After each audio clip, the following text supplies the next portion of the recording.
touched on this a little bit, but finalizing the details in the last hour, he was eligible starting a couple of weeks ago to work toward this extension. Woj, why now? I think for LeBron James, he keeps control of his future. Now, he's not eligible because it's an extension and not a new contract for a no-trade clause. You saw Bradley Beal get that with Washington, but because they're doing an extension, you can't now include that into the deal. But now he's got, essentially, a $50 million salary. Also, I'm told in the deal, a 15% trade kicker. And then his stature, who he is, and this organization.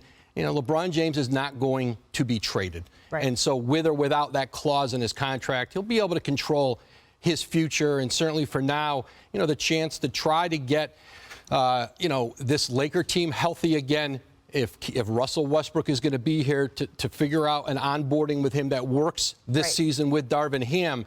Listen, right now this is probably not a championship contender with the Lakers, still a very good team, but there's still an opportunity to put those pieces back around LeBron James, Anthony Davis as they move forward, and now having him under contract, certainly if you're a player who wants to play in L.A., who either is looking to push for a trade to L.A. or looking at their cap space next summer, LeBron James is part of that equation. Well, and I would imagine as the Lakers look to sort of answer some of those questions, figure out how they want to make any adjustments here, removing those questions, that distraction at this point is a good thing for the organization. You mentioned Anthony Davis, you mentioned Russell Westbrook. When we're looking ahead for the Lakers, what does this do to their cap flexibility for what they can do in the future to build around him?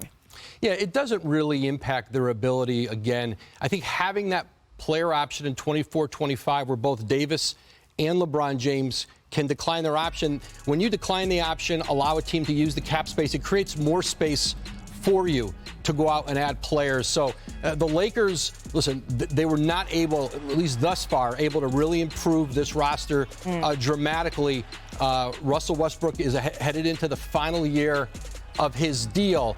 But next summer, certainly there's an ability to do that, to have some cap space, to start moving some pieces around. And I still think this is a Laker team. Rob Pelinka has still been very active, even kind of in the dog days of August. Yes. He's been on the phone a lot. He's still trying to find deals to bring in more shooting, perhaps some size. And so I think those conversations continue all the way into training camp and the start of the season. I still think this Laker roster may look maybe not dramatically different, but subtly different going into next season. And we will be standing by to see how those differences can shake out. Woj, thank you so much for your insight on this and your reporting.